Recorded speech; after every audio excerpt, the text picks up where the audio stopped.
Dəyərli izləyicilər, hər birinizi salamlayırıq. Avtotəmir Live efirdədir və hal-hazırda dostum yanımdadır. Qanunacid layihəsinin rəhbəri Hüseyn dostumuz buradadır. Hüseyn, adətən siz onun paylaşımlarını izləyirsiniz, görürsünüz. Yol hərəkət qaydalarına bağlı, cərimələrlə bağlı, kim ki yolda əziyyət çəkir, məsələn, yol nişanları ilə bağlı, avtomobilin addan-ada keçirilməsi, texniki baxış və s. və s. Mövzu o qədər genişdir ki, əslində. Bu mövzuda adətən bizə kömək edir Hüseyn dostumuz ki, bugün dəvət eləmişik ki, elə onunla ünsiyyətdə olaq və sizin suallarla cavablandıraq. Xoş gəlmişsən. Təşəkkür edirəm, çox sağ olun. Verilişiniz xeyirli uğurlu olsun. Sağ olun. Mən səninlə radioda tanış olmuşam və düşünürəm ki, hal-hazırda bizim çəkilişlərimiz, podkastlarımız və maraqlı rubrikalarımız daha çox belə auditoriyaya səs vermiş olarıq, səs salmış olarıq. İnşallah. Və düşünürəm ki, maarifləndirmə işimiz daha da genişlənər və bir çox sürücülərimizə kömək etmiş olarıq.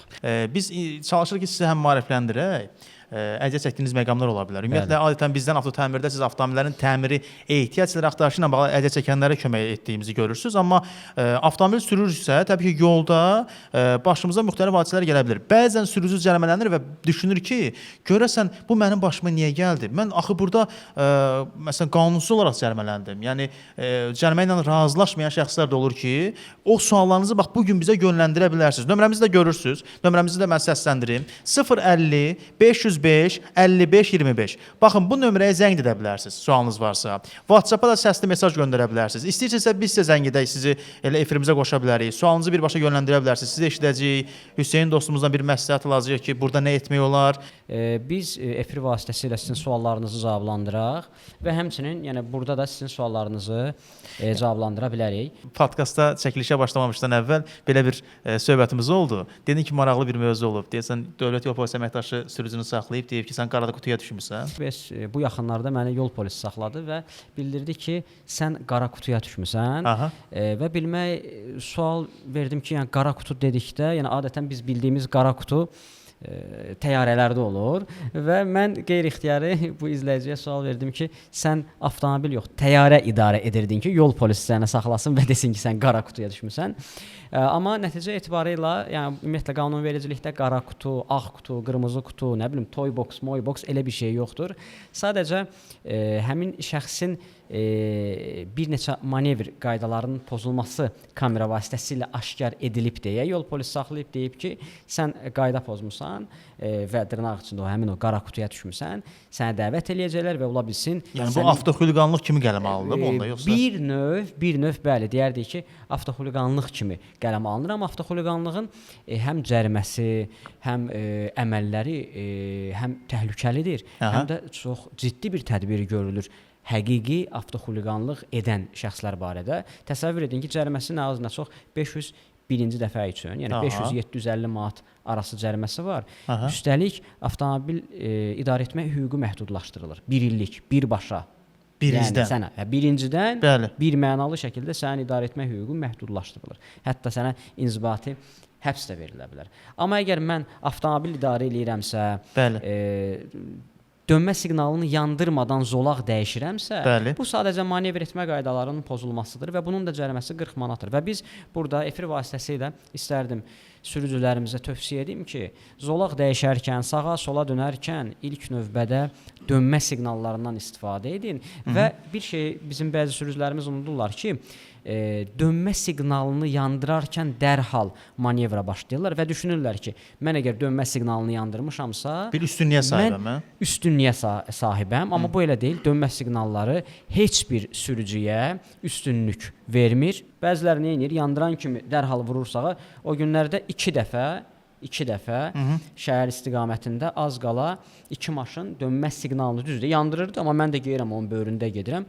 Yəni mən vaxtında avtomobilimi sağa çəkməsəydim gəlib məni dəyəcəkdi. Düzdür, mən haqlıyam, amma deyir, sənin avtomobilə ziyan dəyəndən sonra haqlı olub olmadın, nə dəxlisi var və nə xeyri var. Zamanın gedəcək, avtomobili təmir etməlisən, rasxod, yəni cibindən pulun gedəcək, xərcin çıxacaq. Odur ki, belə bir hallarda mütləq qaydada biz sürücülərimizə deyirik ki, ehtiyatınızı qoruyun, dönmə siqnalını yandıran sürücülərə imkan daxilində yol verin ki, qoy onlar istədiyi istiqamətə gedə bilsinlər. Yaxşı imkandır həqiqətən də, çünki Qanunacılıq layihəsinin rəhbəri Hüseyn dostumuz burdadır.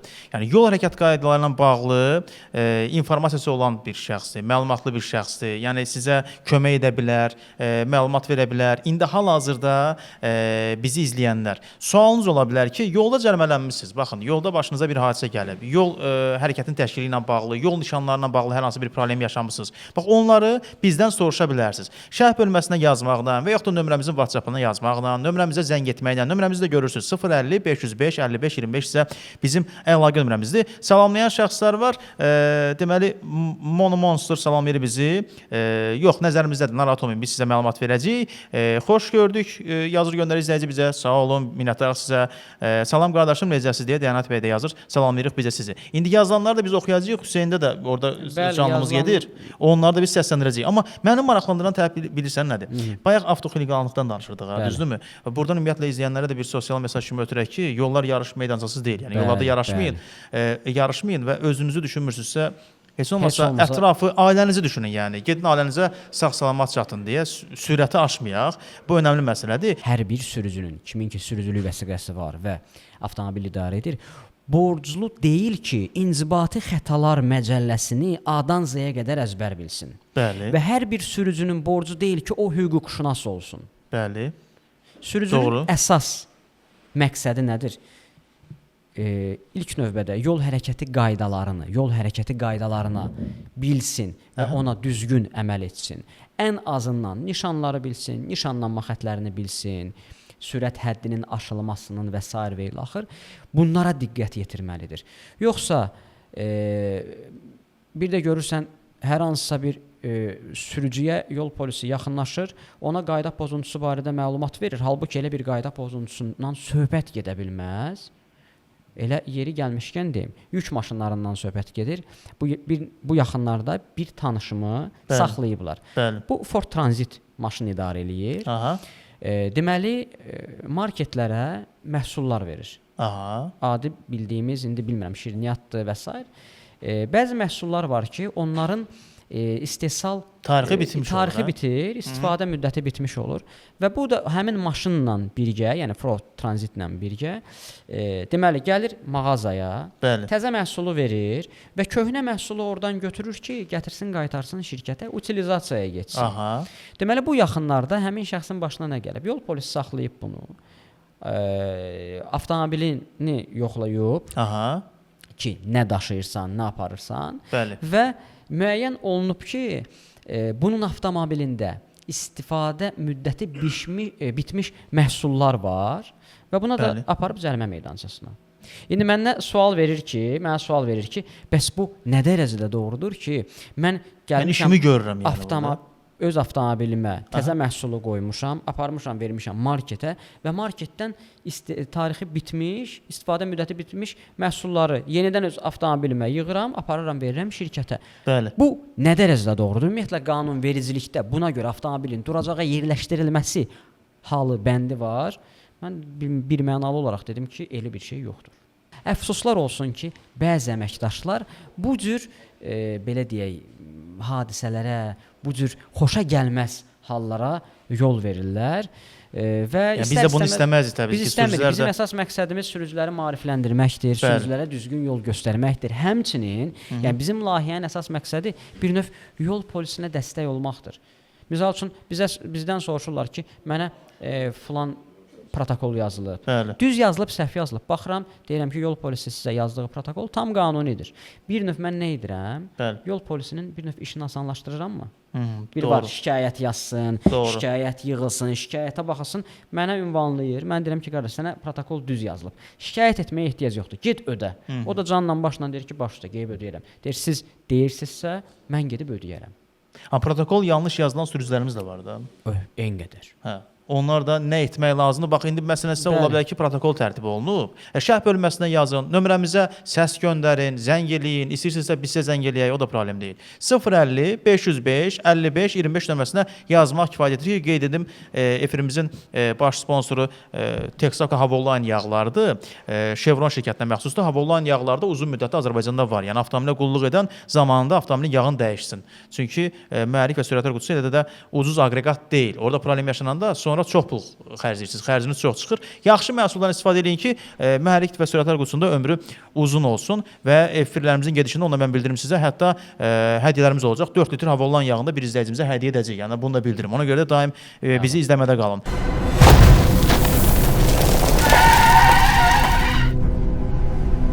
Texaco Havoline bu bir Chevron markasıdır. Azərbaycanda rəsmi distributor LVM şirkətidir.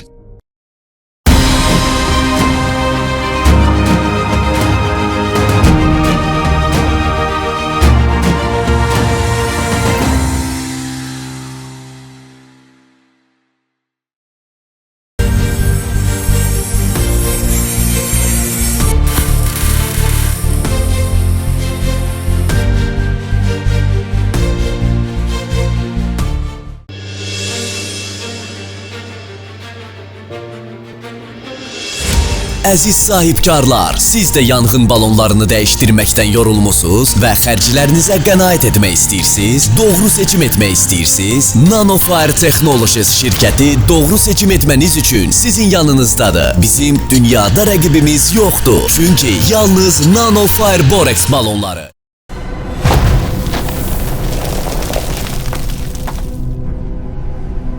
Texaco Havoline bu bir Chevron markasıdır.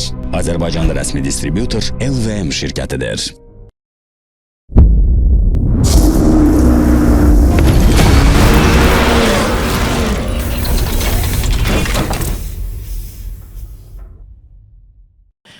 Pərviz qardaş açın olacaq. Pərviz qardaş da gələcək. Ustamızdır Pərviz ustamız. Avtotəmirin üzvüdür.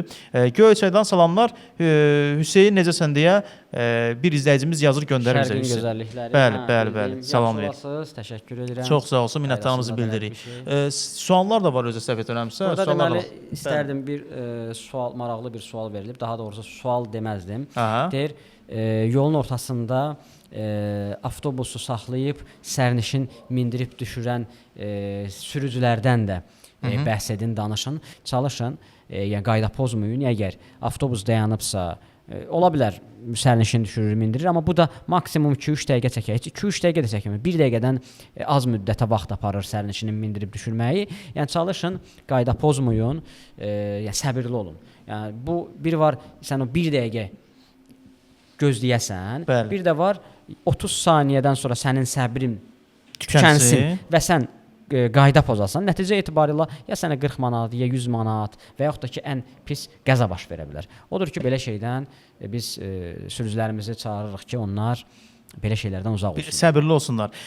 İzləyicimiz deməli bizə belə bir şəkillər göndərib Hüseyn. Bax, indi sən də görəcəksən. Amma belə şəkildən tam aydın olur bizə. Yox, yəni şəkildə mən hansı nişanın tələbini pozub, o bilinmir axı. İndi bilmirəm, bunu göndərən izləyici özü məlumatlıdır ki, hansı nişanın tələbini pozub yoxsa yox.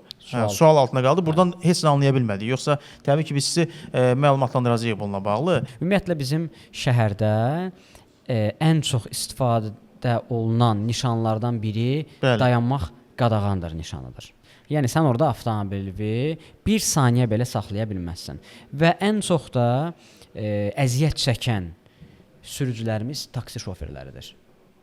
Yəni onlar müştərini götürmək üçün, müştərini düşürmək üçün, onlar üçün şəhərin müəyyən yerlərində, 4-5 dənə yerində minmə, düşmə yerləri ayrılıb. Vəssalam.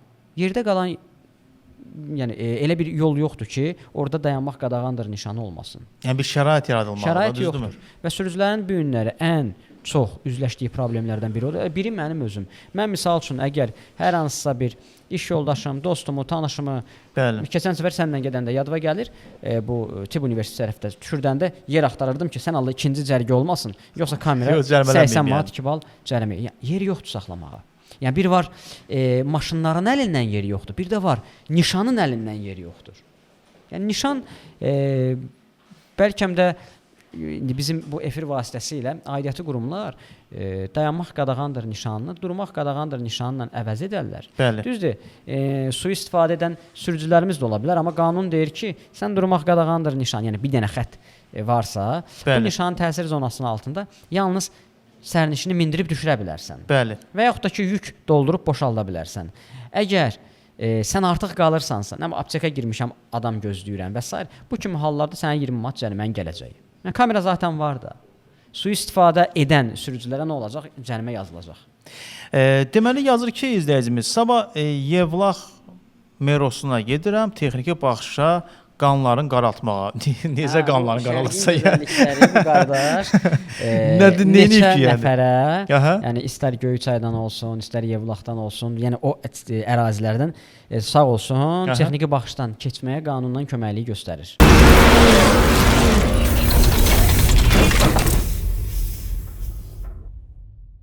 Salam, axşamınız xeyir, hər vaxtınız xeyir. Cruz 2014 dumanlı, deməli dumanlı Wrangler LED duman işığı qoyulub. Linzalıdır, xətt vurur. Cəriməsi var və ya maşın buna görə duracağa təmin olunurmu? Dumanla LED-dir. Bəli, dumanlı, deməli Wrangler LED duman işığı qoyulub. Bu Wrangler məsələsinə görə mən istərdim, çünki Zöhrab bu mövzuda daha belə deyək də, həm texniki tərəfini bilir, həm qanuni tərəfini. Bəli. Wrangler əslində qanun bizə deyir ki, istehsalı dayanmış nəqliyyat vasitələrinə digər marka və model nəqliyyat vasitələrinin, xarici işıq cihazlarının quraşdırılmasına icazə verir. Amma hansı tip işıqların quraşdırılmasına yol verilir? Bax, bu tip məsələsi, yəni sırf zöhrablıqdır. Yaxşı olardı ki, Zöhrab onu da gələcək günlərdə efirimizə dəvət edəcəyik. İnşallah növbəti efirlərdə. Yəni faraların bu işıq quraşdırılmasına bağlı, onların işıq cihazlarının quraşdırılması ümumiyyətlə həm texniki, həm də qanuni tərəflərinə bağlı. Yəni dostlarımız da var, onlarla bağlı köməklik göstərəcəyik. Salamlayan şəxslər də var, salamlayırıq hər birinizi. Hal-hazırda bizi izləyənlər. Ümumiyyətlə, baxın, yol hərəkət qaydalarına bağlı elə bir mövzudur ki, bəzən mütəxəssis axtararsınız ki, o sualı yönləndirəsiniz. Qardaş, mənim başıma belə bir şey gəlib. Mən texniki baxışdan keçmək istəyirəm. Bunun rüsumu nə qədərdir? Ümumiyyətlə, yolda cərimələnmişəm, burada məni cərimələyiblər. Bu niyə belə oldu? Nədən baş verdi? Bu protokol mənə düzgün yazılıbmı? Suallar əslində çoxdur. Bax, başınıza gələn hadisələri soruşa bilərsiniz. Hüseyn dostumuz suallarınızı cavablandıracaq. Şərh bölməsinə yazın, zəng eləyin, WhatsApp-ımıza səs göndərin, hətta şəkillər göndərə bilərsiniz, protokolu göndərin. Orada canlı yayımdan bizi izləyənlər, siz orada şəkilləri də görəcəksiniz. Elə onun üzərində danışacağıq. Nömrəmiz isə belədir. 050 505 55 25. Nömrəmizi bir daha səsləndirirəm. 050 505 55 25 nömrəsinə WhatsApp-a da yaza bilərsiniz və yaxud da zəng edib elə bizimlə ünsiyyətdə də ola bilərsiniz. Qardaş, mənə cərimələyiblər avtobus yoluna, dövlət yol polisi əməkdaşları dedi gir, girdim. Bu da əsas məsələdən biridir. Cərimə fərdi, deməli cərimə gəldi və şikayət elədim. Necə olacaq axırı deyə, bax belə bir sual yaranır. Yəni əgər yol polisinin tələbi ilə həmin şəxs avtobus zolağına daxil olubsa və növbəti yol ayrıcında avtobus zolağından çıxmadan yenə də avtobus zolağına hərəkəti davam eləyibsə, cərimə qanuni yazılıb. Yox, əgər bu yol polisinin göstərişi ilə avtobus zolağına daxil olub və daxil olan yerdə kamera çəkib bunun cərimə yazıbsa, mütləq qaydada cərimə silinməlidir. Əgər yanlış etmişiksə, ümumiyyətlə qaydanı pozmuşuqsa, o cərimə bizə bir gün ərzində gəlməlidir də, düzdürmü? Bir sutq ərzində yol gəlməlidir. Elektron cərimə sistemə 24 saat ərzində, bir gün ərzində elektron qərar şəklində oturmalıdır. Yox, əgər o gecikirsə, məsələn, o gecikirsə artıq şəxs məsuliyyətə cəlb oluna bilməz.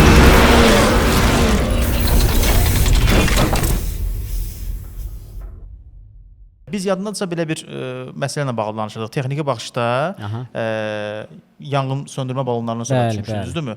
Sən hətta vurğulamışdın ki, orada yanğın söndürmə balonunun sertifikatı da olmalıdır. Tələb edirlər sertifikatı. Yəni belə balonları da tapmaq bir çətin məsələlərdən biridir. Mən əslində burada bir məhsul da var. Həm onun tanıtımı ilə bağlı məlumat vermək istəyirəm izləyicilərə. Həm də bununla bağlı istəyəcəm ki, Hüseyn də bir fikrini bildirsin. Nanofire texnologiyasından söhbət gedir. Yəni yanğın söndürmə balonlarından söhbət gedir. Ümumiyyətlə məhsul artıq 2 ildən çoxdur ki, dünya bazarında beynəlxalq şirkətlər tərəfindən qəbul olunub və lazım olan bütün beynəlxalq sertifikatları da əldə edib. NanoFire yanğın söndürmə balonlarından söhbət gedir, dəyərli dostlar. Yeni texnologiyadır. Yəni nanotexnologiyası və tərkibi də bor məhsuludur. Onu mən bildirim sizə. Qısa zamanda ümumiyyətlə o alovu söndürür. 1,5-2 saniyə ərzində söndürmə qabiliyyətinə malikdir. Bununla bağlı çəkilişlər də var. Hətta çəkilişləri özüm də izləmişəm. Tez bir zamanda da həmin hissəni soyudur, yəni. Onun bir də yenidən alışması mümkün olan bir şey deyil. Bu məhsulları məntəqələrdə məsələn avtotəmir yağ dəyişmə mərkəzlərindən rahat əldə edə bilərsiniz. Həm də sertifikatlı məhsuldur, sertifikatı da sizə təqdim edirlər. Yəni texniki baxış zamanı siz ümumiyyətlə yanğın söndürmə balonu ilə bağlı yaşadığınız problemlər bitəcək bunlardır. Bəli. Rahat ala bilərsiniz ki, texniki baxışda ümumiyyətlə bizdən istənilən məsələn yanğın söndürmə balonudur. Sonra Ümumiyyətlə boksa daxil olmaq üçün 3 dənə vacib belə deyək də təqdim olunmalıdır. Birinci yanğın söndürən balondur. Minik avtomobillər üçün minimum 2 kilo olmalıdır. Elə 2 kiloqramdan başlayır yəni. Aha. Bəli. 3 bucaqdır. Yəni hamının bildiyi o triuqolnik deyirlər də, buna qəza durma nişanı. Və tip çantası. Tip çantası da Nazirlər Kabinetinin 399 saylı qərarında göstərilən tərkiblə təqdim olunmalıdır. Yanğın söndürən balon, tip çantası və üçlük. Bu üçlüklə sən daxil olursan texniki baxış məntəqəsinə. O tip çantasında olan dərmanlar. Aha. Məsələn, onların saxlanma şəraiti, isti havada, tip çantasında elə bir dərmanlar var ki, indi sən daha yaxşı bilirsən onları. Çünki sən o sahədə hakimsən, bəli, çalışırsan. Əslində onları o istidə orada saxlaya bilərik biz tip çantasının içərisində. Mən bununla bağlı Səhiyyə Nazirliyinə rəsmi qaydada müraciət etmişdim ki, tip çantasında, yəni Nazirlər Kabinetinin tərtib etdiyi siyahıda elə dərmanlar var ki, onlar soyuducu şəraitində saxlanılmalıdır. Məsəl üçün sulfatçıl adlı göz damcısı var. Hansı ki, hansı aptekə girsən o xalacenikdədir. Yəni soyuducudadır. Bəli. Yayın cırhacırında 50-60 dərəcə istilik olan maşının içində, yəni baqajnikdə və yaxud da ki salonda 50-60 dərəcə istilik olur. Bəli. Mən rəsmi qaydada Səhiyyə Nazirliyinə müraciət elədim ki, bəs sizin tərtib etdiyiniz bu siyahıdakı dərmanlar avtomobilin içində qalanda öz tərkibini dəyişir və hər hansısa bir sürücü və yaxud da ki avtomobildə olan hər hansısa bir sərnişin bu dərman vasitələrindən hər hansındansa istifadə etdikdə və ona bu mənfi təsir göstərdikdə, yəni əks təsir bunun məsuliyyətini kim daşıyacaq? Bu sualı ünvanlamışdım. Onlar da mənə dedilər ki, xeyr, tərtib olunan dərman vasitələri necə göstərilibsə düzdür və hər bir maşının salonunda və yaxud baqajnikində, yəni gün düşməyən hissəyə yerləşdirilməlidir. Həmin o tip çantası. Mən də cavab olaraq, yəni telefon zəng etmişdim. Cavab olaraq onlara bildirdim ki, yəni Azərbaycan Respublikasında heç bir sürücü tip çantasını patpresdə və yaxud maşının damının üstündə aparmır. Hamısı baqajnikdə aparır. Onsuz gün dəyməyən yerdə. Onsuz gün dəyməyən bir yerdə. Deyirəm ki, gün dəyməsə belə salonun içi 50 dərəcə isti olur. Və dedilər ki, yox, bizə belə bir təlimat verilib, bu cür olmalıdır və yəni mənim verdiyim sualdan suala cavab tam cavab ala bilmədim. Yəni hər hansısa bir sürücüyə və yaxud da ki sərnişinə əks təsir göstərsə dərman məsuliyyətini kim daşıyacaq? Və mən əminəm bu sualın cavabı bilirsiniz nədir? Nə? Məsuliyyəti sürücü daşıyacaq. Məsuliyyət sürücünün üzərində. Niyə verdin? Sən gərək birinci özün içərdin, yoxlayardın, ölməsəydin verərdin ona. Tip çantasında olan dərmanlar təcili yardım maşınında olmur. Təcili yardım maşınında heç olmur. Amma sürücülərdən bu istənilir ki, olsun. Bəli. Yarışmalarımız olacaq.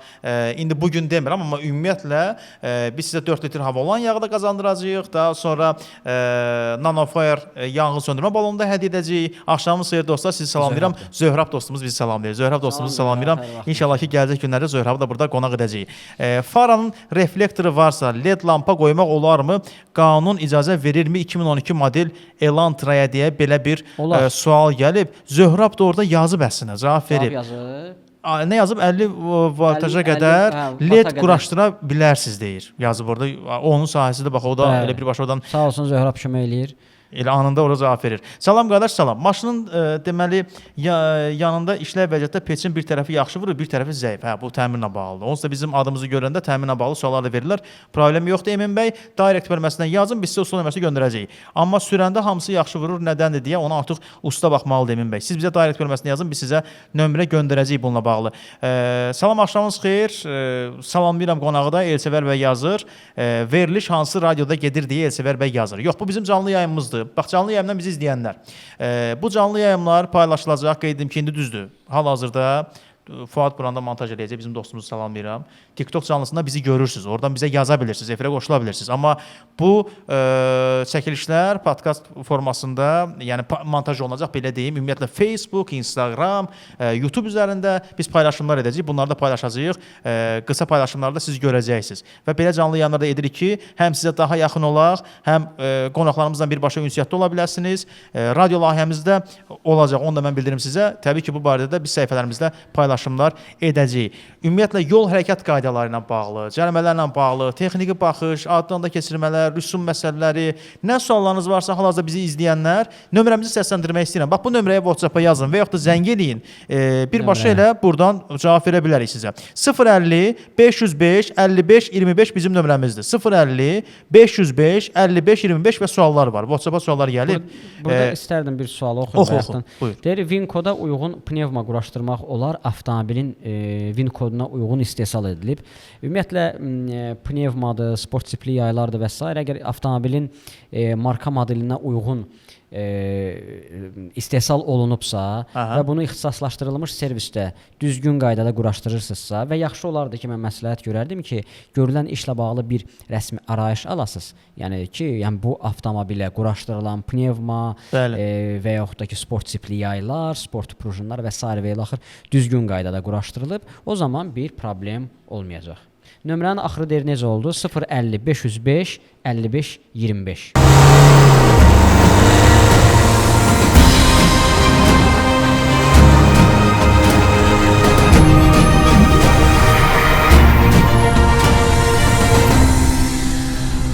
Texaco Havaline bu bir Chevron markasıdır. Azərbaycanda rəsmi distributor LVM şirkətidir.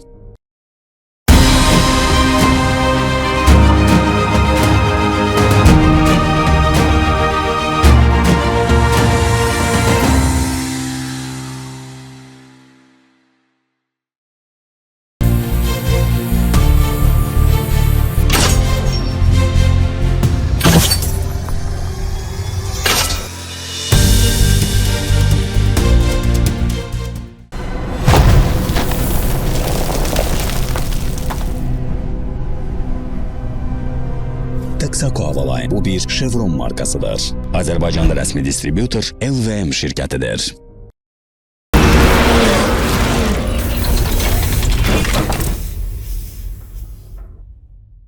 Salam, axşamınız xeyirli olsun, hər vaxtınız xeyir. Sizi Lənkərandan salamlayıram, biz də sizi salamlayırıq. Mən 60-lıq yolda 100-lə sürdüyüm üçün məni yol polisi saxlayıb avtoxuliqan kimi aparmaq istəyirdi. Mən 102-yə şikayət etdim, dedim cəriməm nədirsə, 60-lıq yolda 40 sürətim artıq olub, onun cəriməsini ödəməyə hazıram, heç bir manevr etməmişəm. Öz yolumda getmişəm. Məni yol polisi cərimə yazmadan buraxdı. Yolda sürət aşanda yol polisini saxlamaq ixtiyarı varmı? Ümumiyyətlə, mən buradan istərdim bildirim ki, sürət həddinə görə, sürət həddinin aşılmasına görə xüsusi texniki vasitələr var. Bu, həm stasionar radarlardır, həm də mobil radarlardır. Mobil radarlar dövlət yol polisinin üzərində olan, avtomobilin üzərində olan iPatrol vasitələrdir, yəni xüsusi texniki vasitələrdir. Və sürət həddinin aşılması bu iki cihazla qeydə alınır və birbaşa sürücünü saxlamadan, sürücü ilə ünsiyyət qurmadan birbaşa sistemə elektron qərar oturulur. Vəssalam. Yəni sürücü 50-li yerdə tutam 80-la gedirsə, 100-la gedirsə, 110-la gedirsə, ona uyğun cərimə və cərimə bağlı sistemə yüklənilir. Yol polisinin bunun sürət həddinin aşılmasını gözü ilə təyin eləyirsə, misal üçün hər yan 50-dir, amma kimsə gəlir sürətlə gedirsə, yol polisi saxlaya bilərmi bunu? Saxlaya bilər. Amma burada bir məqam var. Ola bilər ki, mən bununla bağlı bir məlumat vermişdim radioda, istərdim burada da deyim. Ola bilər həmin şəxs narkotik çəkib. Düzdürmü? Ola bilər psixotrop maddədən istifadə edib, ola bilər sərxoşdur və s. Özündə deyil deyə bu cür sürür. Yol polisi profilaktik tədbir üçün sual verə bilər ki, vəziyyət nətərdir? Bəlkə qatildir, öldürüb adam. Sistemə vurdu adını, soyadını, gördü ki, hər şey qaydasındadır, nə içki içib, nə bilim narkotik qəbul edib, hər şey qaydasındadır. Sadəcə bu adam belə deyil, tələsir harasa. Xəbərdarlıq eləyə bilər ki, bu cür qaydada avtomobil çalış, idarə etmə. Bu qədər. Vəssalam. Yəni cərimə müeyyidəcəsini aparmaq söhbəti yoxdur. O ümumiyyətlə protokol tərtib eləyə bilməz. Onların səlahiyyəti yoxdur sürətə görə protokol açmaq. Vəssalam.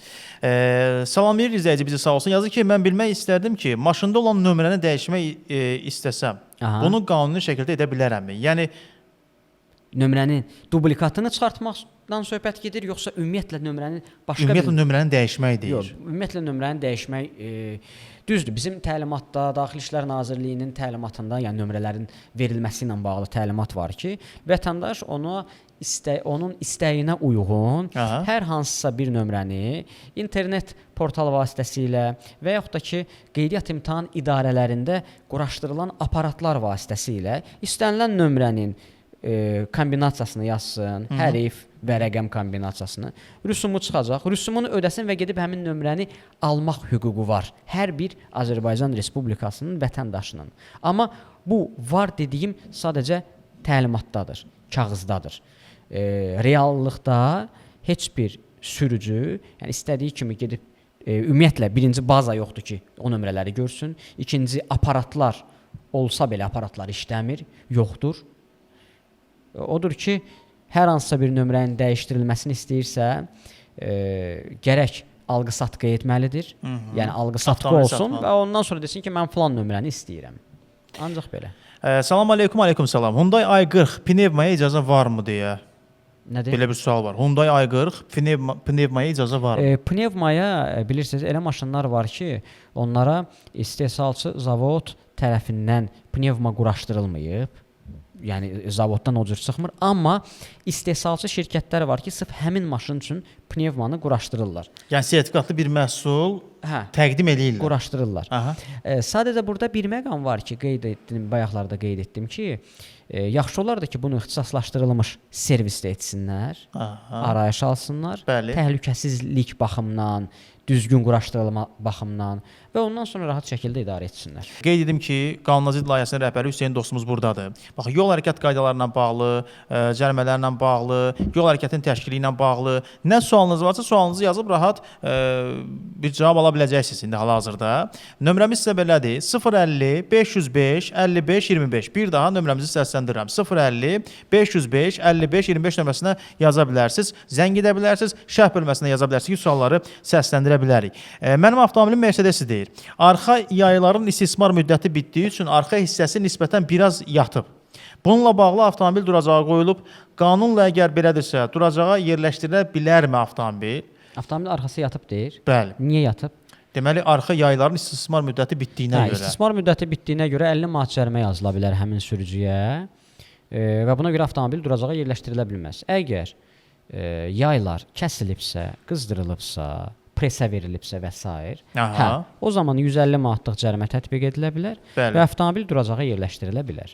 Yox, əgər istismar müddəti bitibsə, ölü yaylarda belə deyək, ölüb, yaylar ölüb, öz müddətini yaşayıb.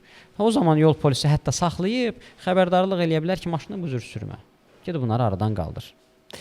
Yazır ki, amma ardı da var və bu 342.2.3-cü maddəsində olduğu kimi sürücü tərəfindən konstruksiya dəyişikliyi kimi qəbul edilə bilərmi? Yox, qeyri-mümkündür. 342.2.3 tamamilə qeyri-bərabər paylanma, ağırlıq mərkəzinin pozulması və s. və ilaxır.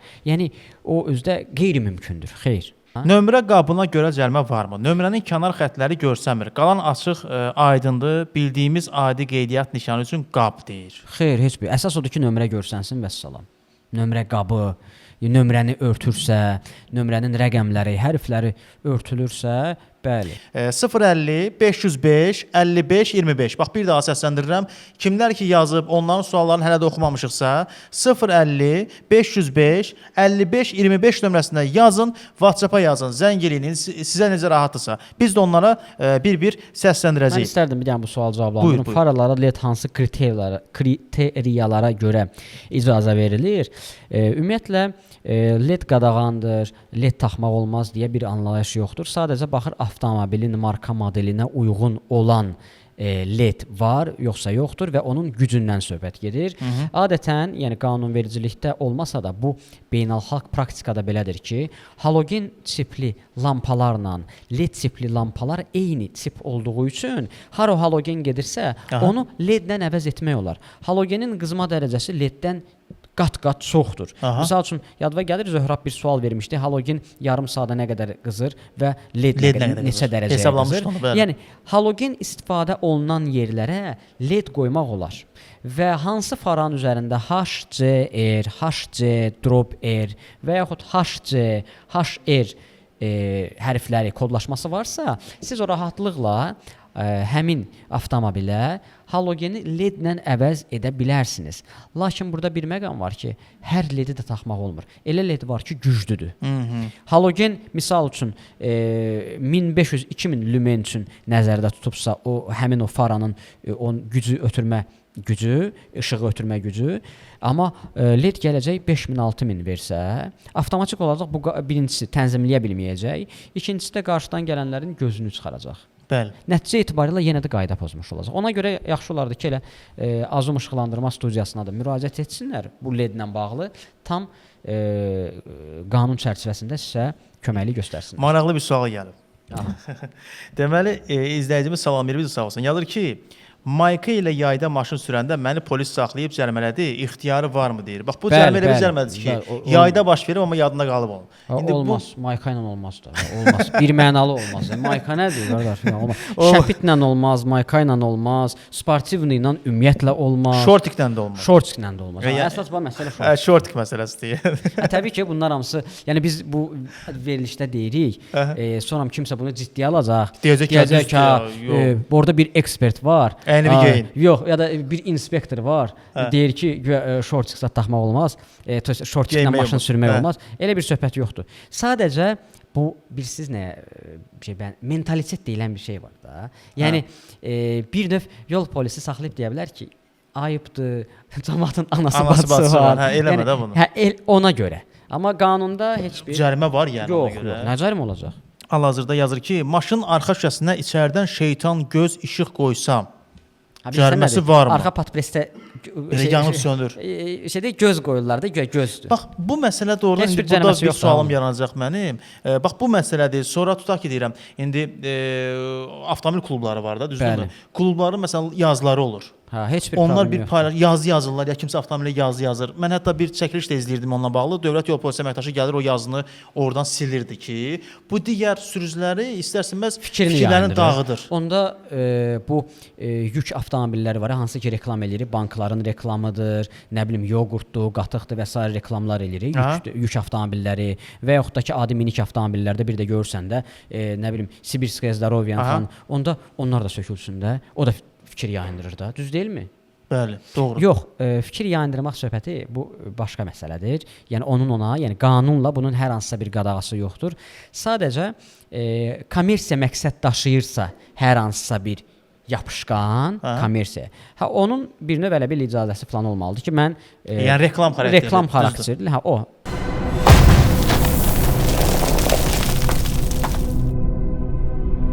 Texaco Havaline bu bir Chevron markasıdır. Azərbaycanda rəsmi distributor LVM şirkətidir.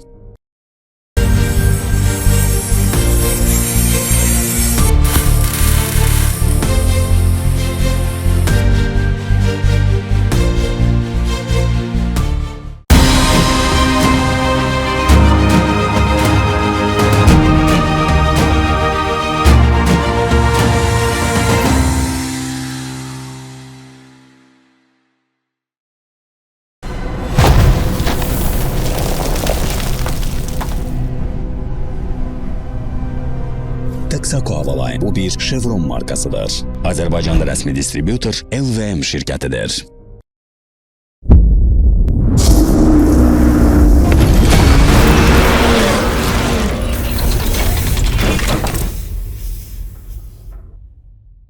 Və Hüseyn dostumuz nə yazır? Salam olsun əzizcanlar, necəsiz? Çox sağ olsun, minnətdarımızı bildiririk. Radiodan daimi dinləyicimiz idi. Burada da bizi tapıb. Çox sağ olsun, minnətdarıq. İzləyicilər çox sağ olun, minnətdarlıqlarını bildirirlər ki, suallarını cavablandırırıq. Yəni biz ona görə buradayıq ki, sualları cavablandırırıq. Sən burada sual verir ki, Hüseyn bəy sizin kitabınızı necə əldə edə bilərəm? Sən deyərdin də. Hüseyn dostumuzun doğrudan kitabı ilə bağlı ondan mən bildirim sizə. Kitabın burdadır yoxsa yox? Qalıb maşında unutmuşam, geri gətirin. Növbəti səfər gətirərik. Sürücülər üçün yaddaş kitabçasıdır. İnzibati xətalar məcəlləsinin müəyyən maddələri, bəndləri, cərimələr, ballarla bir yerdə bir kitaba yığmışıq ki, sürücülər rahat şəkildə öz həm hüquqlarını bilsinlər, həm də hər hansısa bir qayda pozuntusu olduqda rahatçılıqla kitabda baxsınlar ki, o cərimənin balı var, yoxsa yoxdur. Səsli mesaj var. İndi səsli mesajı səsləndirəcəm. İnanıram ki, hər birimiz eşidə biləcəyik və TikTok canlısında da hətta bizi orada eşidə biləcəklər deyə düşünürəm. Gəlin səsli mesajı səsləndirək. Axşamınız xeyir. Hər vaxtınız xeyir.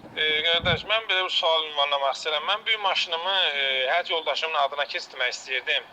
Bütün sənədləri qaydasına qoydum, qanuni dövlət rüsumunu ödəyərək. Mənə məsəl üçün şərait yaratmadılar ki, mən o dövlət rüsumunu ödəyim, o pasportu keçirdim yoldaşımın adına. Gah mənə dedilər, bank kağızı gətir, gah nə bilim, get rüsumu ödə. Mən dedim, nə qədər rüsum ödəməliyəm, hara ödəməliyəm, mənə yönləndirmədilər ki, nə qədər və necə ödəməliyəm. Mən nə etməliyəm? Bununla bağlı mənə zəhmət olmasa bir məlumat verərdiniz. Sual aydındır. Hə, avtomobili bu qeydiyyata salmaq istəyib, yəni öz yoldaşının adına keçirmək istəyib. Burada çətin bir şey yoxdur. Ən azından bizim səhifəmizdə rüsumlar var. Qeydiyyat prosesinin həyata keçirilməsi addım-addım biz göstərmişik videolarda. Mühərrikin həcminə və ilinə görə rüsum dəyişir. Baxır, marka model yox ha. Mühərrikin həcmi və ilinə görə rüsum dəyişir. Üstəgəl 30 manat qeydiyyat şəhadətnaməsi, texpasport. Nömrə dəyişiləcəksə əlavə 30 manat nömrəyə görə və avtomobil texniki baxışdan keçəcəksə əlavə 30 manat da ona görə ödəniş olunacaq. Yox, əgər avtomobilin texniki baxışı varsa, nömrə avtomobilin üzərində qalırsa, bu rüsumlar ödənilmir. Yalnız qeydiyyat şəhadətnaməsinə görə 30 manat rüsum ödənilir. Bir də avtomobilin istehsal ili və mühərrikin həcminə görə.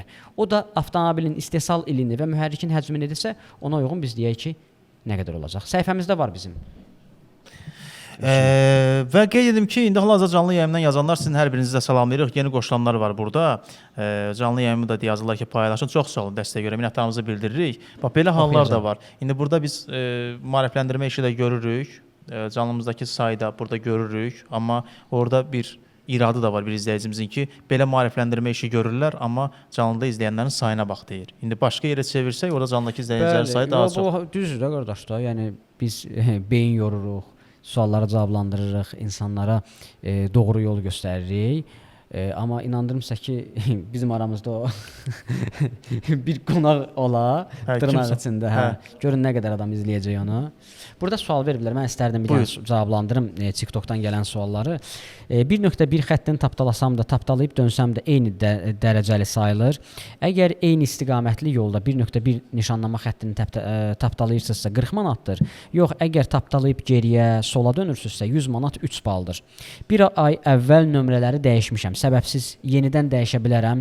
Yəni nömrələri necə dəyişmisiniz? Duplikatını çıxartmısınız siz və yenidən duplikatını çıxartmaq istəyirsiniz, yoxsa necə? Bax, onu bir dənə açıqlama verin. Nömrəyə yazmışam deyir, cavab verilməyib. Yox, cavab veriləcək. Yəni nömrəyə baxılır. Nömrələrə cavab veriləcək. Bizim nömrəyə yazılır. Duman dəyişilib bilet ilə əvəz olunur. Bunun cəriməsi var qanuna. Baxır hansı maşındır. Yaxşı olardı ki, Azuma müraciət eləyəsiniz. Onlar sizə tam qanun çərçivəsində, həm də ki, texniki duplikatını dəyişmisiniz. Yəni bir ay əvvəl duplikatı dəyişmişsə yenidən niyə dəyişirsiniz ki? Yəni 30 manatdır nömrələrin duplikatı, yəni çıxarılması.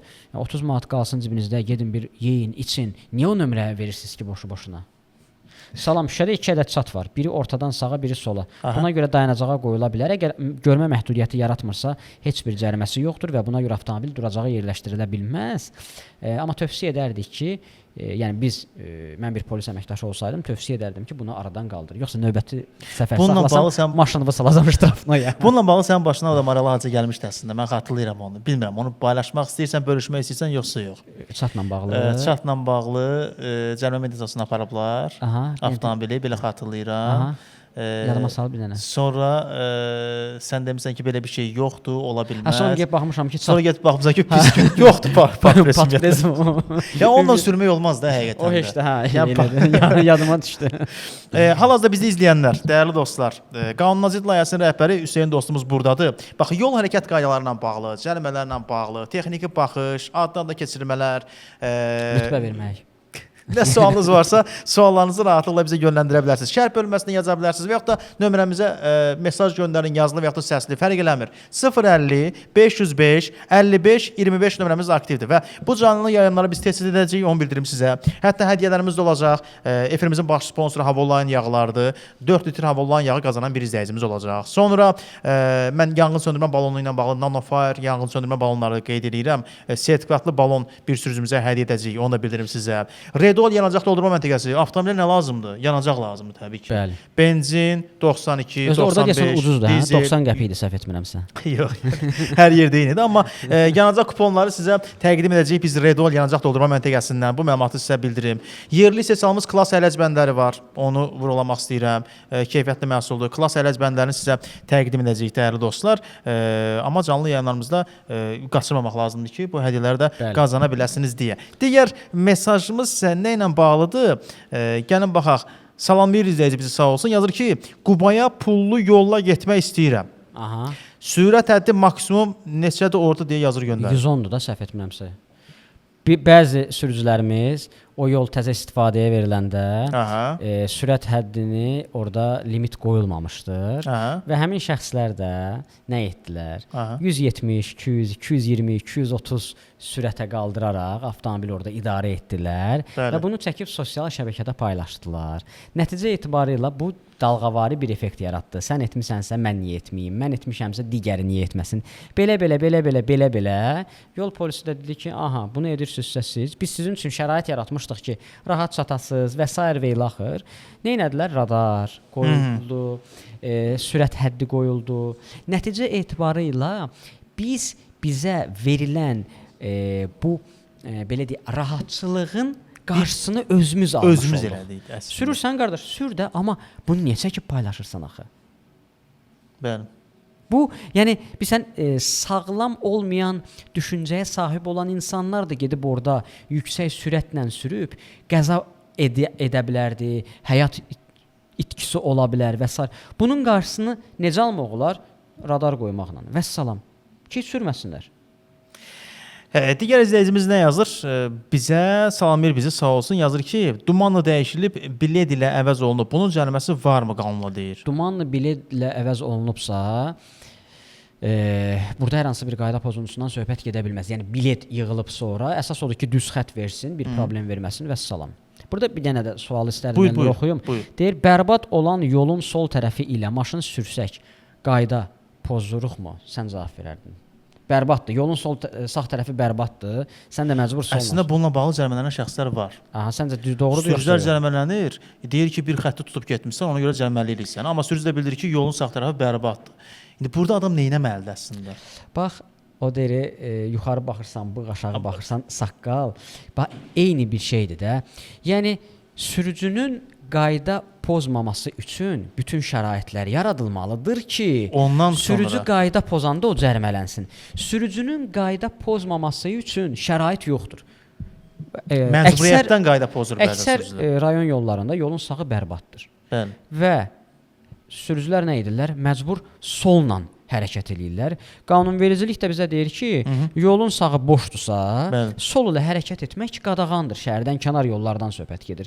Ya burada iki variant var. Ya yolun sağı düzəlməlidir və sürücü sağla getməlidir. Ya qanunvericilikdə dəyişiklik edilməlidir ki, yolun örtüyü bərbad vəziyyətdə olduğuna görə şəhərdən kənar yollarda sürücülər məcburiyyət qarşısında qalıb sol ilə hərəkət etdiyi hallar qanunda istisna haldır. Yəni yolun sağı bərbaddır, mən soldan gedirəm, buna görə məsuliyyətə cəlb oluna bilmərəm.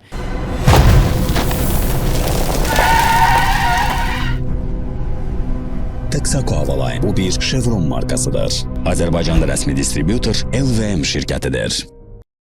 Yalnız NanoFire Borex balonları istənilən növ yanğını 2 saniyə ərzində söndürür və 3 il dəyişdirilmədən tam zəmanət verir. Yalnız NanoFire Borex balonları 900 Celsi temperaturunda istənilən növ maddəni və əşyanı 30 Celsi dərəcəyə qədər soyudur və təkrar yanmasının qarşısını alır. NanoFire Technologies. Seçiminizi edin ki, biz yanınızda olaq.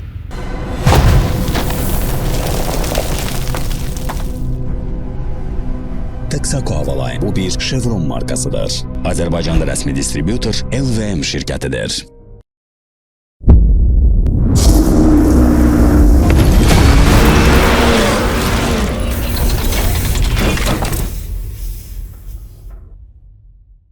Maşının mühərrikində şatum vurub, blokdan çıxıb, başqa mühərrik almışam, amma nömrəsizdir. Necə qeydiyyata aldıra bilərəm deyir. Nömrəsizdir. Mühərriki dəyişib ona görə. Hə, mühərrik dəyişilibsə 60 manat bunun xərci var. 30 manat çex pasport, 30 manat da texniki ücret göstəricilərinin dəyişdirilməsi.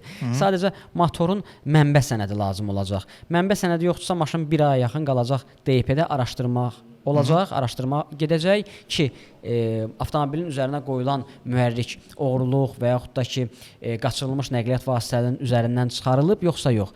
1 aydan sonra bir dənə rəy veriləcək ki, get qoy maşının üstünə, kef elə, o da gəlib qoyacaq, kef eləyəcək. Deməli, izləyicimiz yazır ki, texniki baxış 2 ildən 1-dir, yoxsa hər ildir? Hər il? Yox. 4 ilə qədər avtomobillər texniki baxışdan keçmir. 4 ildən 10 ilə qədər, yəni istehsal ilindən söhbət gedir. 4 ildən 10 ilə qədər olan avtomobillər 2 ildən 1-dir. 2014-cü ilin avtomobilidir. 2014-dürsə, hər ildir. Hər il. 2025-ci ildən bəri hər il keçəcək. 10 ildən yuxarı isə hər il keçir. 20 ildən yuxarı isə 6 aydan 1. 30 ildən yuxarı 3 aydan 1. Yoxdur. Zarafat edirəm. Elə demək, sonra izləyicilər var ki, qarışdıracaqlar yəni. Bilməyəcəklər hansını düz deyirik. Deməli, dinləyicimiz yazır, salam axşamınız xeyirli olsun, vaxtınız xeyir. Prioraya sport pujun quraşdırmaq olarmı? Yox, olmaz.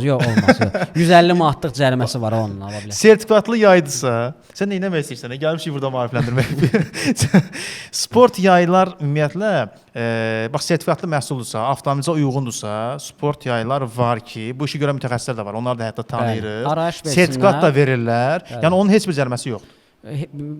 Düzgün qoşulursa, düzgün qaydada həmin o ağırlıq mərkəzi paylanılırsa avtomobilin heç bir problemi yoxdur. Yetər ki, bu ixtisaslaşdırılmış servislərdən birində quraşdırılsın, arayış alınsın və rahat şəkildə avtomobil idarə olunsun. Hüseyn Zöhrabın bazarını öldürmə deyə bir izləyicimiz yazır, göndərir bizə. Düz deyir. Salamlayırıq bizə izləyicilərimizi. Hal-hazırda bizi izləyənlər, yeni qoşulanlar hər birini salamlayırıq.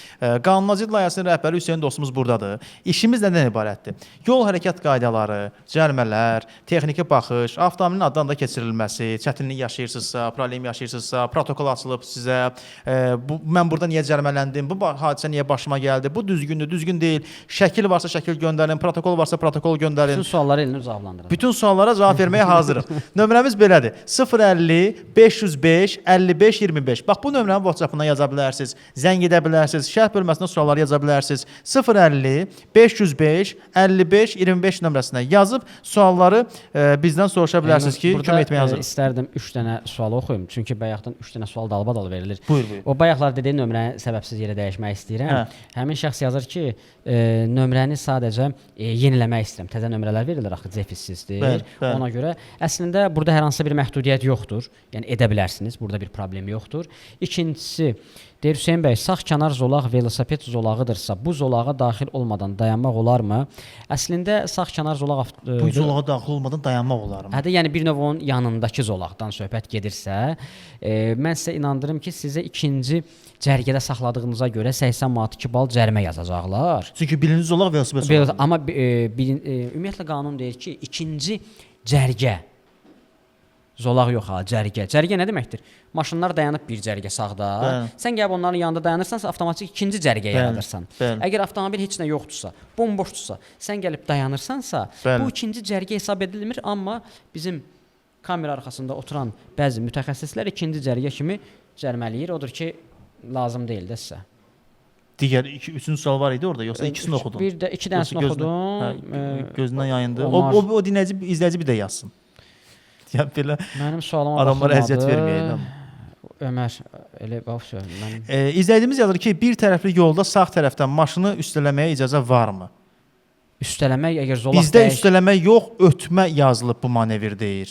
Bir tərəfli yolda. Bir tərəfli yolda zolaq dəyişmədən eyni zolaqda digər nəqliyyat vasitəsini keçirsənsə, bu ötmə deyil, bu üstələmədir və Bəli. yandan keçmək hesab edilir. Yəni ötmə zolağı dəyişməklə edilən manevrdir. Hə, yox, siz hərəkətinizi bir istiqamətdə davam etdirirsinizsə, bu ötmə sayılmır. Bəli. Salam qardaş, salam. Çeşka 1999-cu il. Təkər ölçüsü 17. Diskinin cəriməsi nə qədərdir? Mənə buna görə rayonda duracağa qoyub 150 manat cərimə tətbiq ediblər. Qərarsız gəlmişdi. Təzəlikcə qərarlı oldu. Bunu hara şikayət edə bilərəm? Təkər ölçülərinə görə avtomobilin sürücüsünə 150 manat cərimə yazmaq nətərsə elə bilin ki, bu Saharada balıq axtarırsan sən. Bax elə bir şeyə bənzəyir.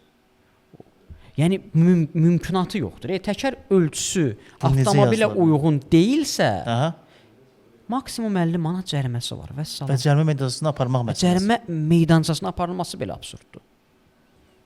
150 manat nə deyir ki? Bəs qərarlı əgər yazılıbsa, yəni şikayət varsa, o protokolda nə yazılıb 150 manat? Normativ tələb pozulmaqla avadanlığın quraşdırılması və ya dəyişdirilməsi. Sual versən ki, normativ tələb pozulmaqla hansı avadanlıq quraşdırmışam? Traktor təkəri qoymuşam mən avtomobilimə. Avtomobilə traktor təkəri qoysan, nə bilim, yük avtomobilinin təkərini qoysan, razıyam. Sən normativi pozursan. Çünki sənin avtomobilin minik avtomobilidir. Sən də traktor qoymusan. Hə, yoxsa var ya Amerikada Prius'a belə böyük təkərlər qoyurlar, clearance-i hündür. Hə, o deyərdim ki, nəsə. Amma qardaş bu 16-ya 17 qoyubsa və kitabçasında və zavod tələbindən əgər çıxırsa da, yəni böyük ihtimalle çıxır. Çıxırsa bir cüm 50 manat 50 manat cəriməsi var. WhatsApp-a sualımı izahlı yazsam olar, əlbəttə olar. Nömrə ona görədir ki, rahat, yəni yaza bilmirsinizsə şərh bölməsində sualınızı bizə yönləndirin. Səsli mesaj göndərin və yaxud da zəng eləyin ki, səsli mesajımız var. Elmir, burada bir maraqlı sual var. Deyir ki, rayonlarda qaz analizator, yəni qaz analizator bildiyində texniki baxış vaxtı yoxlayırlar, zəhərli dəm qazlarının miqdarını quş içilə salırlar. Fara yoxlayan aparat, torumuzu yoxlayan cihaz yoxdursa, texniki baxışa maşını ardı yoxdur. Maşını, hə, sonra maşını aparmaq olarmı? Niyə aparmaq olmur? Gersən keçirsən texniki başdan rahat.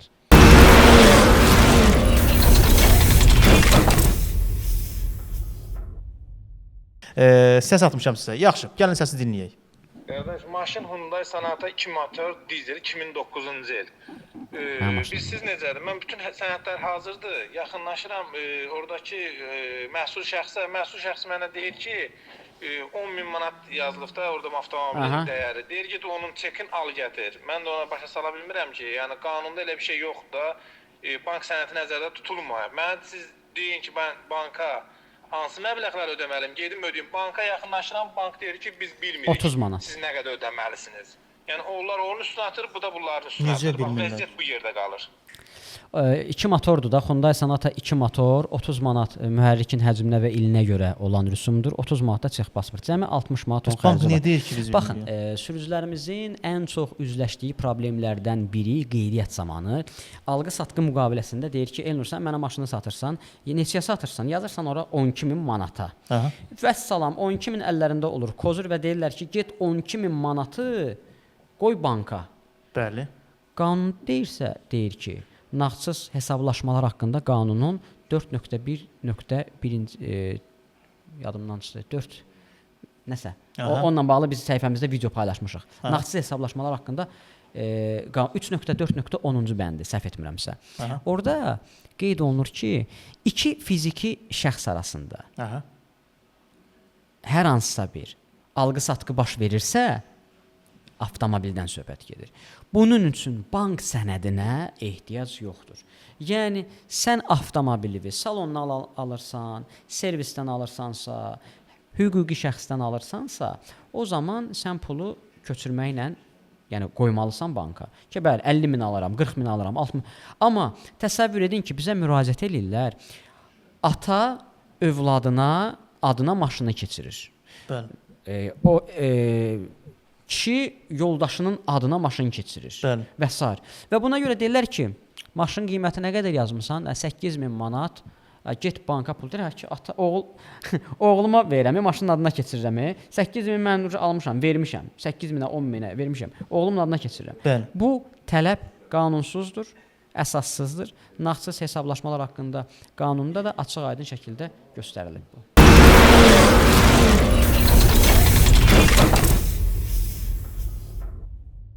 Və daha bir səsli mesaj dinləyək biz mesajı. Hər vaxtınız xeyir. Noyabrın 6-sı qəza keçirtmişəm. Allah köməyiniz olsun. Mənim maşınımı vurublar və maşında xəsarət olduğuna görə, yəni sürücüdə xəsarət olduğuna görə işi istintaqa yönəltdilər. Və artıq 2 ay üstündən keçib istintaqın rəyinə görə məhkəməyə yönəldi. 2 dəfə məhkəmə oldu və nə istintaqçı, nə də məhkəmədə mənə sübut olaraq qəza görüntüsünü göstərilmədi. Bu doğrudurmu? Bu belə olmalıdır. Bunun maşınını vurublar da, düzdür? Sürücüdə xəsarət alıb, mən də elə anladım. Amma mən Bizə nə oxşuyur? Yadıma gəlir, o keçən səfər radioya zəng vurmuşdu bir nəfər izləyici. Mən deyir, evdə yatmışam, səhər saat 6-da mənim maşınımı gəlib vurub bir nəfər. Bu maşını aşıb, o xəsarət alıb. Xəsarət alıb deyəs, günah sizdədir ki, siz niyə evdə yatırdınız, gəlib maşınınızı maşını düz yerə saxlamamısınız. Eyni qaydada, yəni əgər günah qarşı tərəfdədirsə, vuran adam lap xəsarət alıbsa, günah ondadırsa, bu hərəkətsiz vəziyyətdə olub, maşını verib xəsarəti də yazır burada. Bəli, maşını mənim maşınımı vurublar. Xəsarət də mən almışam deyir. Hə, bu alıb xəsarət. Bir dənə belə bir şey edə bilərik. Sizin nömrə var, Əli bəy, düzdürmü? Sizlə zəng eləsək danışa bilərikmi? Danışaq da ünsiyyətli olaq, belə tam aydın olsun bizə vəziyyət. Onun üzərinə biz sizə kömək edə bilərik. Əgər mümkündürsə, nömrəsi var bizdə Əli bəyin, WhatsApp-a yazıb da bizə. Əli bəy, bir dənə WhatsApp-a yazın ki, bəs mən qoşulmaq istəyirəm, sizi qoşaq və yaxud da siz zəng eləyin. Avtotəmir live efirini hal-hazırda izləyirsiniz. Efirimizin baş sponsoru Havoline yağlarıdır. LVM şirkəti Havoline yağlarının Azərbaycanda yeganə rəsmi distributordur. Məlumat vermiş olum sizə. Bilirəm ki, bir çox sürücümüz Havoline yağlarını baxın orada videosunda görürsünüz hal-hazırda. Havoline yağlarını tanıyır, bilir, eşidib və bir çoxu da istifadə edir. Rahat şəkildə Havoline yağlarını avtomobilinizə süzə bilərsiniz. Yəni mühərriklə bağlı, sürətlər qutusundan bağlı rahat şəkildə qoruyacaqsınız siz bu aqreqatı da. Onu mən sizə bildirmiş olum. Bir dənə burada bir nəfər var yazıb ki, Anar Behbudov yazıb ki, 4-1-4 nişanı, düz və sağa nişanı kəsişməyə daxil olub sağda barjir olduqda sola dönə bilərəm. Bəli, 4 ümumiyyətlə məcburi hərəkət istiqaməti nişanları yolun hərəkət hissəsinin kəsişmə hissəsinə şamil edilir və həmin o kəsişmə hissəsindən sonra qüvvədən düşür. Bu da o deməkdir ki, düz və sağa nişanı gəlib birinci kəsişmədə barjirdə onun qüvvəsi itdiyinə görə sola, hətta əgər geriyə dönmə qadağan deyilsə, geriyə də dönə bilərsiniz. Bir də burada bir nəfər yazıb ki, 110-luq yolda səhv cərimə gəlib, mən texniki baxışdan keçməliyəm. Nə edim? 2 variantınız var. Cəriməni ödəyin, qəbzi saxlayın əlinizdə, texniki baxışdan keçin, sonra verin məhkəməyə, ya da şikayət eləyin, cərimə silinsin, sonra gedin texniki baxışdan keçin. Çox maraqlı sual gəlib ki, gecə bomboş yolda qırmızı işıqdan keçə bilərəmmi? Bizdə, yəni qanunvericilikdə elə bir istisna halı yoxdur ki, yol boşdursa, yol boşdur, qırmızı işıqda keçə bilər. Keçə bilərsən. 100 manat at qoy, qırağa keç. Yəni pulun artıqdırsa. Deməli, digər məsələ ilə bağlı dəyərli insanlar, belə canlılar edilir, açmağınız çox gözəldir, yazır göndərir bizə. Çox sağ olsun, minnətdarımızı bildiririk. Canlımızı bəyənən şəxslər də var, ona görə sizə minnətdarıq. Deməli, gəlin belə deyək. Əli bəylə danışaq.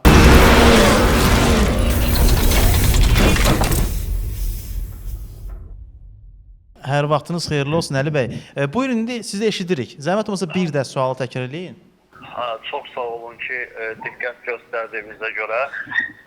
Siz sağ olun. Belə deyim, mən noyabrın 6-sı qəza keçirdim, 22-30 radələrində.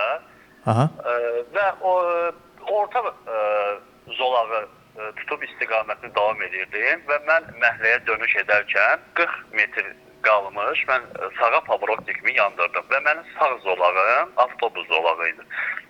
Və mən artıq məhəlləyə döndüm, maşının minimal 40% artıq məhəlləyə girəndən sonra mənim arxa bamperimin qutaracağından məni vurdular. Və orada da məni vuran şəxs bildirdi ki, günah məndədir. Sadəcə məndə o şok vəziyyətdə isti, yəni ağrı hiss eləmədi və bir neçə dəqiqədən sonra özümdə narahatlıq hiss elədiyimə görə ambulans çağırmağa məcbur oldum. Aha. Və ambulans çağırandan da sonra maşınlar Kürdəxanada orada dayanacağa aparıldı. Və 2 gündən sonra mənə istintaqdan zəng gəldi ki, yaxınlaşın. Mən istintaqa yaxınlaşdım, məndən izahat götürdülər.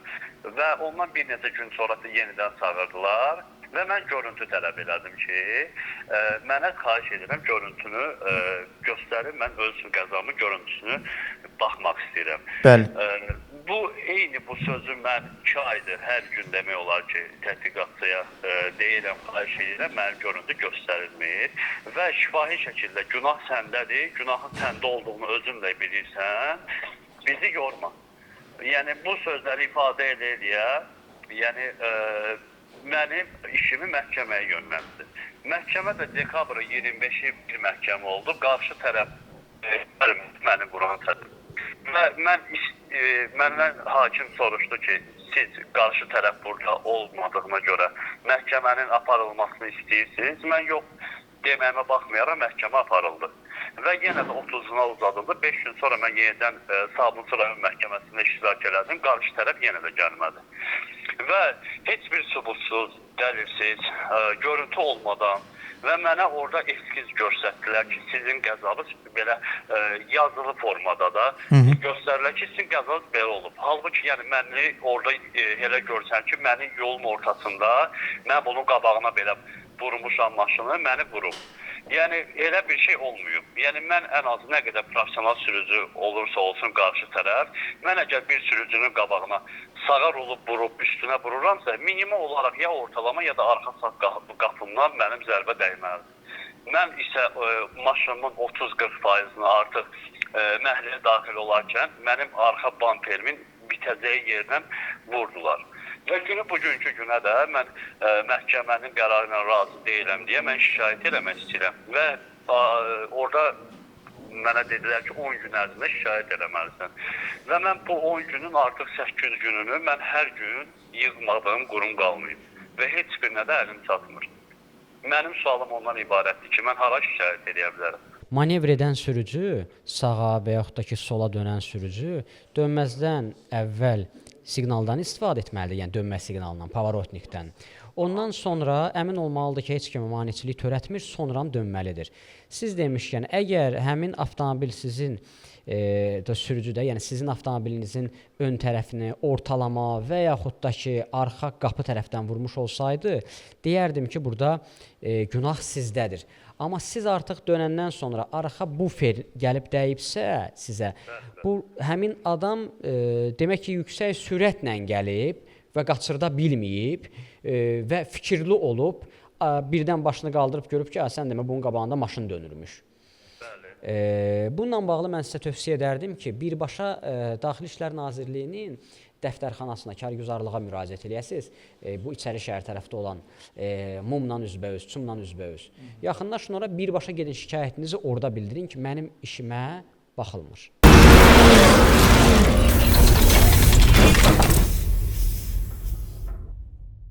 Biz çalışırıq ki, maarifləndirmə işi görək. İndi hal-hazırda bugün qonağımız Qanunacılıq layihəsinin rəhbəri Hüseyn dostumuz buradadır. Yəni yol hərəkət qaydaları, cərimələrlə bağlı, yol hərəkətinin təşkili ilə bağlı, bax başınıza məsələn hadisə gəlib onu bizlə bölüşmək istəyirsiniz, cərimə məsələsindən bağlı onları soruşa bilərsiniz. Nömrəmiz belədir: 050 505 55 25 nömrəsi ilə əlaqə saxlaya bilərsiniz ki, sizə bir məlumat vermək istəyirəm. Yanğın söndürmə balonundan söhbət gedir, dəyərli dostlar. Əgər məsələn ola bilər ki, avtomobildə ilə yanğın söndürmə balonunun müddəti bitib, siz sertifikatlı bir yanğın söndürmə balonu istəyirsinizsə, Nanofire yanğın söndürmə balonundan söhbət gedir. Ümumiyyətlə Nanofire texnologiya şirkəti Türkiyənin Bor zavodunun Azərbaycanda yeganə rəsmi distributorudur. Avtotəmir yağ dəyişmə mərkəzlərində satışı həyata keçirilir və yaxın günlərdə elə Nanofire texnologiya şirkətinin rəhbəri də burada qonağımız olacaq. Hətta sizə də hədiyyə təqdim edəcək yanğın söndürmə balonu ilə bağlı. Ən şiddətli və istənilən növ yanğınları dərhal söndürmək xüsusiyyətinə malikdir. Bizə lazım olan nədir? Budur ki, bunu da biz bu yanğın söndürmə balonlarında tapacağıq və görəcəyik. İzləyicimiz yazır bizə: keçən il mənim maşınımı vurub qaçmışdılar, şikayət elədim, heç baxmadılar deyir. Bizim müasir kameralar var, izləmə kameralarıdır. Daxili İşlər Nazirliyi tərəfindən quraşdırılan şəhərin, yəni təhlükəsiz şəhər kameraları var ki, Bəli. istənilən vaxt, istənilən zaman, istənilən yerdə hər hansısa bir hadisənin baş verib verməməsini rahatlıqla görmək olar. Ən azından həmin yerdə kamera olmasa belə ona gedən yollarda kamera var da. Bəli. Yəni hadisəni törədən şəxsin müəyyən etmək, axtarmaq əslində 2x2-dir. Sadəcə görünür məsuliyyətsiz bir əməkdaş bu işin üzərinə çıxıb deyə ona görə yola verib. İzləyicimiz yazır, Əli bəy salamlayır bizi, sağ olsun. Yazır ki, yanınızda olan maşın ustasıdır, Çin maşınlarına baxır. Bəli. Hüseyn dostumuz Çin maşınlarının peşəkarıdır. İstənilən sualı verə bilərsiniz, onun üzərinə sizin sualı cavablandıracaq. Yəni siz əsas məsələ odur ki, bizim niyyətimiz sualı yazın, biz sizə kömək eləyəcəyik. Yəni Hüseyn cavab verməsə də biz sizə kömək eləyəcəyik. Çünki Çin maşınlarına baxan ustamız var. Avtotəmir olaraq təbii ki, ustaları da tanıyırıq. Yox, Hüseyn dostumuz qanuna zidd layihəsinin rəhbəridir. Yəni yol hərəkət qaydaları, cərimələrlə bağlı cərimələnmisinizsə, sizə kömək edə bilər. Yəni istiqamət verə bilər ki, burada doğru protokol yazılmayıb, siz nə edə bilərsiniz deyə. Amma ustaya da ehtiyac varsa yazın, heç bir problem yoxdur. Bugün fara sistemi ilə bağlı o qədər sual gəldi ki, bununla bağlı gərək biz növbəti efirimizdə qonaq çağıraq. Elə Zöhrab dostumuz burada olsun. Zöhrab da gəlsin.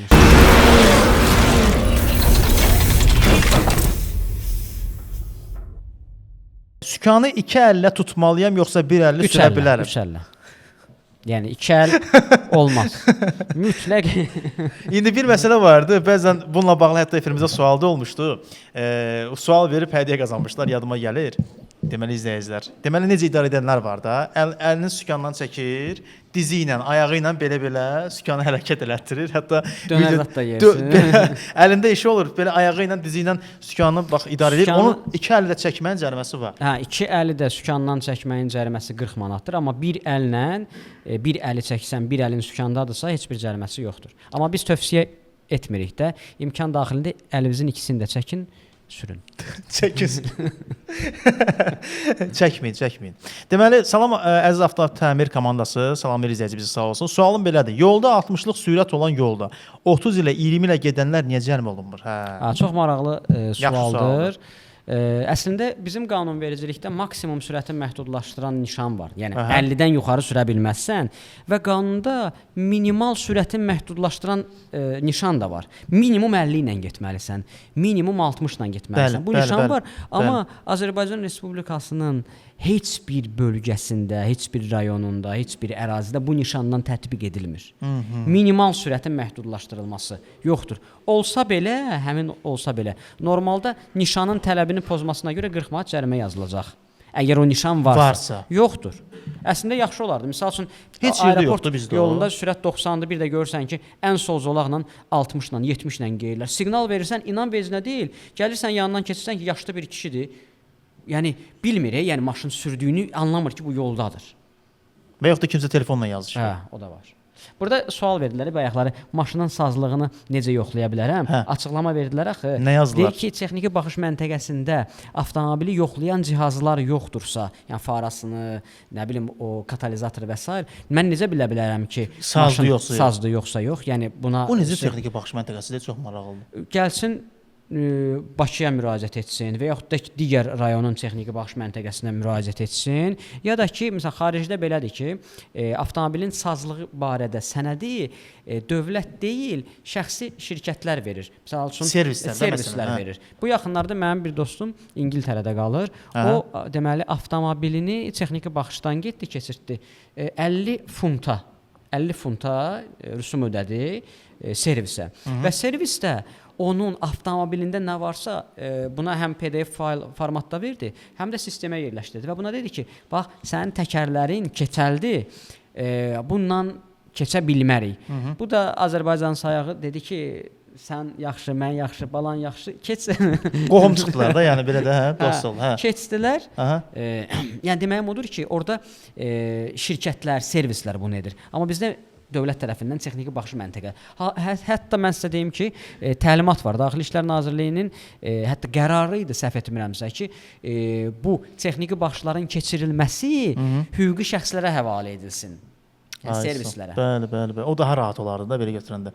Deməli, 20 yanvardan Sumqayıta kimi birini siqnal verə-verə getmişəm. Birinə siqnal verə-verə Hə, o getmişəm. yəqin aşağı. 90 yolda 50 ilə gedirdi, çıxmırdı sağa. Xanım idi. Nuran bəy yazır. Yəqin TikTokda canlıdaydı ya da ki, hə. Bəlkə də bizə baxır, başı qaşıb bizə. Görsən pis örnək oluruq. Sükan arxasında baxmayın da bizə. Yox, eləməyin, hə, bunu eləməyin. İzləyicimiz yazır ki, mən avtoqəza etdim, idarə etməni itirdim. Avtosalonun qarşısında olan o bardur hissənin üzərində saxlanılan maşınlara dəydim. Bir maşında avtosalonun şüşələrini qırdı. Hətta qeyd edim ki, maşınlar 0 kilometrdir. Burada qanun necə olmalı bu məsələdə? Yəni mənzərəni biz bildik də necədir, hadisə necə baş verir. Gedib maşınlara dəyib, sonra gedib avtosalonun şüşəni sındırıb. Salonun qarşısındakı maşınlar 0 kilometrdir, yeni maşına dəyib. Dəymiş zərəri bu qarşılamalı olacaq. Yəni ciddi bir zərər dəyib də maşınlara. Bəli. Böyük ehtimal bu qarşılamalı olacaq.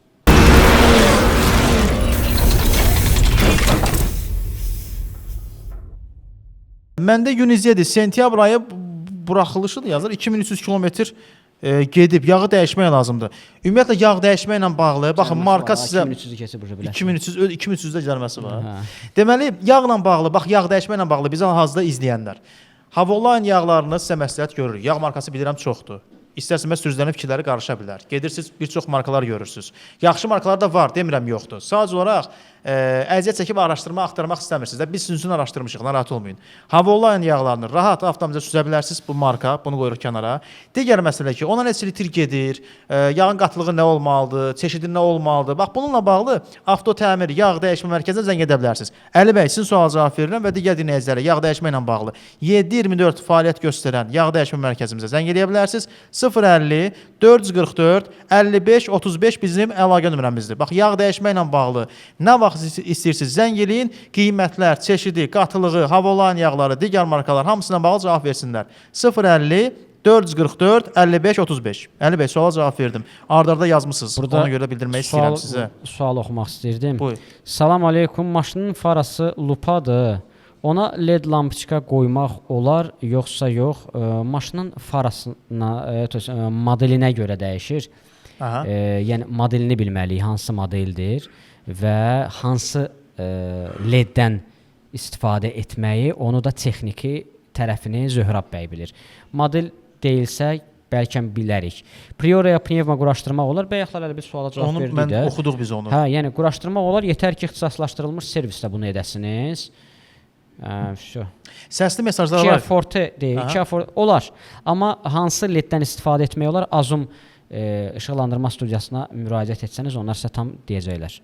Hətta Zöhrab dostumuzu da bura çağıracağıq. O da bizə Zöhrab bir dənə gəldi qardaşım sən. Yəni o həqiqətən də o qanun tərəflərinin fara ilə bağlı qanun tərəfləri çox gözəl bilir. Digər mesaj. Salamünaleyküm hər kəsə. Aleykümsalam. Sizə belə bir sualım vardı. Bu yeni qanun dəyişikliyi ilə bağlı olaraq bu 49 kuba qədər olan mopedlərə prava tələb olunur. Yəni sürücülük vəsiqəsi tələb olunur. Amma mənim idarə etdiyim 350 wattlıq elektrik mopeddə də belə deyək, həm velosiped, həm moped sayılır. Və buna polis saxlayıb mənə deyib ki, mart ayından sonra səndən sürücülük vəsiqəsi tələb olunacaq. Bu nə dərəcədə düzgündür? Qanunda belə bir şey varmı? Yəni mən axtardım, tapa bilmədim. Niyə özəlliklə mart ayından? Yol polisi özü deyib ki, mart ayından sonra. Demək ki, qanunda hər hansısa bir dəyişikliyi yol polisi böyük ehtimal indidən onlara məlumat veriblər, böyük ehtimal təlimatla və qanunvericilikdə hər hansısa bir dəyişiklik olarsa bu ictimaiyyətə bildiriləcək və ondan sonra əgər həqiqətən də tələb olunarsa demək ki, tələb olunacaq. Yəni bizim bundan hələ ki xəbərimiz yoxdur. Yəni biz indi yanvarın neçəsidir? Biz yanvarın 7-sindəyik, hələ martda deyilik. Səsləri dinləyək və yavaş-yavaş da biz canlı yayımı yekunlaşdıracağıq dəyərli dostlar. Gəlin dinləyək. Salam əleykum qardaş. Aleykümsalam. Xeyir olsun, bağışlayın, narahat eləyin. Narahat etmirsiniz, buyurun. Deməli məndə belə bir problem var cərimə ilə bağlı. Şamaxınkadan 20 yanvara düşəndə orada qırıq-qırıq xəttlər var. Mən qırıq-qırıq xəttə düşüb, keçib ara məhəlləyə girən yol var. Yola girib adam düşürdüm, yenidən iş yoldaşımı düşürdüm, yenidən qırıq-qırıq xəttdən çıxmışam, avtobus zolağından çıxmışam zolağa. Və həmin vaxt ərəfəsində də inspektor arxadan gələndə yol patrul xidməti məni görüb ki, mən avtobus zolağına çıxmışam Fakt olaraq mən həmin ərazidə çıxmamışdım. Sadəcə mən dəfələrlə şahid eləməyimə baxmayaraq cərimə yazılıb mənə 2025-in aprel ayında yazılmışdı. 14 apreldə yazılmışdı. Dəfələrlə şahid eləməyimə baxmayaraq mənə heç bir cavab verilməmişdi. Cənab nazirə də şahidimi bildirmişdim. Ramiz Zeynalova da şahidimi yazılı surətdə, onlayn surətdə, polislə demək olar ki, hamısı ilə müraciət etmişdim. Mənə heç bir cavab gəlmədi. Dəvə pulu gəldi üstünə. Sonra mənə 529 qərarsız gəlib. Mən axırda məcbur oldum, özüm getdim və mənə şey göstərdilər, video göstərdilər mənə. Orada mən zolaqla hərəkət etdiyim, yəni görünmür. Heç bir görüntüdə mənim zolaqla hərəkət etdiyim görünmür. Sadəcə görünür ki, mən avtobusun solundayam, yəni favoritimi yandırmışam, çıxmışam. Həmin yerdə də qırıq-qırıq xətt var. Amma orada heç bir mən qırıq-qırıq xəttə çıxmamışam. Yəni mən sadəcə avtobusun solunda olmuşam, avtobus gəlir keçir, mən görünür ki, mən avtobusun solundayam. Mən onlara nə qədər desəm də dedilər, yox sən avtobus zolağına girmirsən. Deyirəm, qardaş girmişəm, hərəkət etmişəm, mənə göstər də ki, mən hərəkət etmişəm. Bir dənə görüntü oldu ki, mən avtobusun solundayam və salam. Mən öncə məcbur oldum 160 manatı ödədim. Amma indi mən 529-da şikayət etmək istəyirəm və bu 160 manatı da şikayət etmək istəyirəm. Öncə məhkəmə yoluna. Ona görə məndən kömək lazımdır. Xahiş edirəm. Yəni mənə bu məsələdə köməklik göstərəsiniz, yol göstərəsiniz ki, mən necə yəni bunu həllin yolunu tapım. Yəni mən o gedib görüntülərə mən getməsəydim ora mənə cavabı göndərməyəcəklər. Cavab sistemə vurulub, amma mənə gəlməyib. Mən həmin vaxtı mən əsas olaraq deyirəm ki, qardaş mən bu cərimədən şikayət etmişəm, bunun üstünə niyə dəvə pulu gəlməlidir? Biz deyirik onun sənin şikayəti sistemə vurmamışıq, mən nə etməm ki, elə bir qanun yoxdur. Nə bilim, olar dedilər, mən dedim, yəni bu şey qaldım belə. Ortalıqda mən məcbur oldum, getdim 160 manat ödədim, amma 529 maddəsi mən yəni qərarsız olaraq hələ də sistemdə mənim adımda var. Xahiş edirəm, mənə bir köməklik göstərəsiniz, düzgün yolu göstərəsiniz. Yəni bununla bağlı yox, bu 2025-ci ilin aprelində hadisə baş verir. 2025-in aprelində və o deyəsən məhkəməyə müraciət etmə müddətini də keçirdi. Yəni mən bir şey eləyə bilməyəcəm. Hansısa bir hüquqşünasa, bir vəkilə müraciət etsin, görsün, etmək olarmı keçmiş tarixlə? Yəni mən çünki vaxta görə deyirsən ki, vaxtı itirib, keçib. Digər mesaj. Deməli, məsələn, ibarət idi ki, bugün mənə SMS-lər vasitəsilə atama məxsus olan nəqliyyat vasitəsinə bildiriş gəldi ki, avtomobilə məhdudiyyət, həbs var. Lakin cərimələrə girdiyim zaman avtomobilin heç bir cəriməsi yoxdur, avtomobilin yəni cərimə ilə əlaqədar heç bir problemi yoxdur. Bunu maraqlanmaq istəyirdim ki, mən bu barədə avtomobilə hansı səbəbdə məhdudiyyətin və həbsin qoyulduğunu onlayn hardan öyrənə bilərəm? Onlayn olmadığım təqdirdə mən hara yaxınlaşmalıyam? Bu sualın çox rahat cavabı var. Avtomobil kimin adınadırsa, həmin şəxs girir e-polis tətbiqinə. E-polis tətbiqinə girəndə həmin avtomobil deməli puls düyməsinin üzərinə vurur və avtomobilin yüklü olub olmadığı barədə məlumat əldə etmək bölməsi var. Vurur üstünə, avtomatik çıxır avtomobillər, onun adına olan avtomobillər. O avtomobili seçir və Daxili İşlər Nazirliyindən elektron qaydada e-polis tətbiqinə məktub gəlir ki, avtomobilin yüklüdür ya yüksüzdür. Yəni yüklü dedikdə həbsi falanı var, yoxsa yoxdur. Yəni oradan onu görə bilər. Heç yana müraciət etmədən. Yavaş-yavaş biz də canlı yayımı yekunlaşdıracağıq. Məhkəməyə nə vaxta kimi müraciət etmək olar? Onun bir vaxtı, məsələn biz 15 gün. Mən bildiyim qədərilə 20 gün ərzində qayda pozuntusu baş verirsə, qərardan 20 gün ərzində məhkəməyə vermək müddəti var. 20 gün ərzində məhkəməyə verilməlidir. Mühərriki yoxlamadan, texniki baxışdan nasaz olduğu barədə bildiriş veriləndə nə edək deyir? Mühərriki yoxlamadan texniki baxışda nasaz olduğu barədə bildiriş veriləndə. Necə yəni elə şey olar? Necə yoxlamadan onu deyə bilirlər ki, yəni Covid vaxtı texniki baxışdan mən bir dəfə keçəndə heç avtomobilin o belə qaz analizatordan istifadə olunmamışdı. İndi Maskada zətdaydıq, sağ olsunlar kömək edir. Mühərrik tərtəmiz çıxırdı, yəni istifadə olunmadan tərtəmiz çıxırdı. Yəqin bu da elə olub da, yəni. Covid vaxtı olub yəqin. O vaxt olub, yoxsa nə vaxt olub? Gəlin belə eləyək. Biz canlı yayımı yavaş-yavaş yekunlaşdırırıq dəyərli dostlar. Efirimizi yekunlaşdırırıq. Avtotəmir live verilişini siz izlədiniz hal-hazırda. Ümumiyyətlə Facebook, Instagram, YouTube, TikTok üzərində bütün platformalar üzərində qarşınıza çıxacaq və tez-tez belə canlı yayımlar edəcəyik ki, hədiyyələrimiz də olacaq. Hədiyyələrdən də boluq. Efirimizin baş sponsoru Havoline yağlarıdır və bu markaya tam rahatlıqla güvənə bilərsiniz. Havoline yağlarına. Hətta yarışma edib izləyicilərimizdən bir şəxsə də 4 litr Havoline yağını hədiyyə edəcəyik biz efirlərimizdə. Daha sonra NanoFire yanğın söndürmə balonları ilə bağlı mən bir neçə dəfə məlumat verdim. Hətta nümayəndə də gəlib efirimizdə iştirak edəcək. Məlumatlarımızı yenə də ötürəcəyik sizə. Sizə yanğın söndürmə balonunu da hədiyyə edəcəyik. Onu bildirim və bildirim ki, ümumiyyətlə o qədər tez reaksiya verir ki, yəni 1,5-2 saniyəyə yanğını söndürmə potensialına malikdir. O yanğın söndürmə balonları ilə bağlı. Biz yoxlaya bilmərik. Niyə? Ümumiyyətlə orada sınaq keçirtmək məsələsi. Bu məsələlərdə məsələn o bir yanğını söndürmək üçün 5-6 balondan istifadə olunursa, o qədər güclü bir bor məhsulu var onun tərkibində. Elə bir məhsuldur ki, o elə 2 kiloqramlıq balonla siz demək olar ki, bir çox sahəni artıq söndürmüş olacaqsınız. Yəni nano fire yanğın söndürmə balonlarından söhbət gedir. Hətta onu sizə hədiyyə edəcəyik dəyərli dostlar. Klass ələcbənləri Yapon, Koreya avtomobilləri üçün Azərbaycanda istehsal olunur. Yerli brendimizdir. Təbii ki, yerli brendimizə də üstünlük verməliyik və yerli brenddən də yararlanmalıyıq ki, klass ələcbəndində biz sizə efirlərimizdə hədiyyə edəcəyik. Həm hədiyyə etməyimizlə bağlı məlumat verirəm, həm də sizə məhsullarla bağlı məlumat vermiş oluram ki, təbii ki, avtomobildə yanacaq vurmaq önəmlidir. Çünki sürə bilməzsiniz. Benzindir sənin, dizeldir. Elektrik. Hə, tamam. Onda sənin ehtiyac yoxdur. Benzindir. 2007-nin Hyundai Sonatası. Görürsən o vaxtın elektrik. 2007-nin Hyundai Sonatası. 92 vurursan da yəqin onda. Hə. 92, 95, dizel yanacağı ilə bağlı da Redol yanacaq doldurma məntəqəsinə daxil ola bilərsiniz. Nə qədər? 88.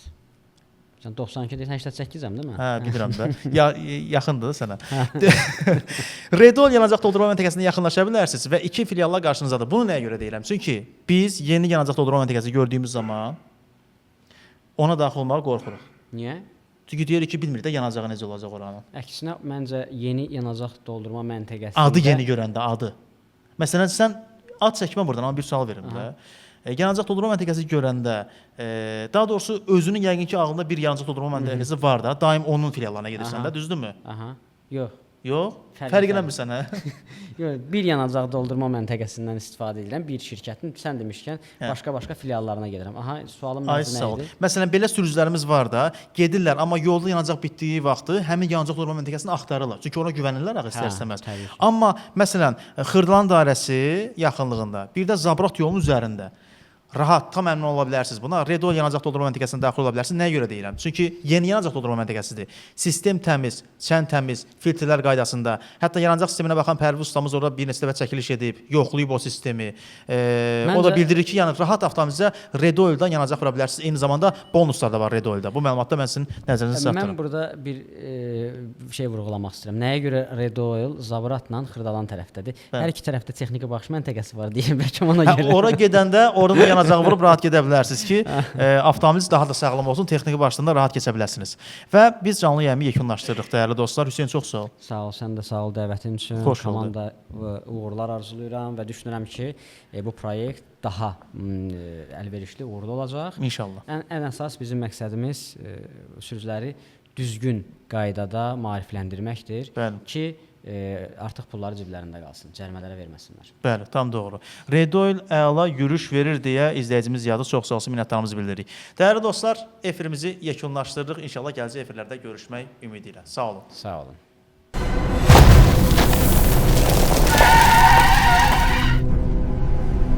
Texaco Havaline bu bir Chevron markasıdır. Azərbaycanda rəsmi distributor LVM şirkətidir.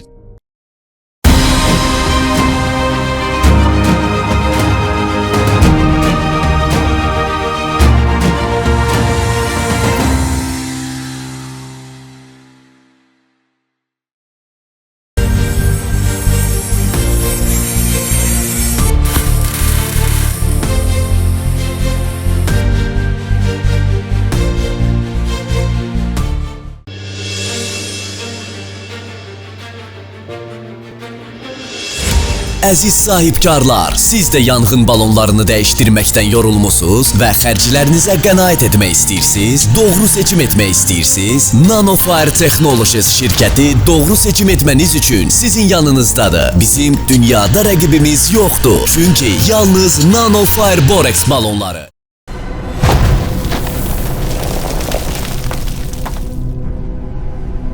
Texaco Havaline bu bir Chevron markasıdır. Azərbaycanda rəsmi distributor LVM şirkətidir.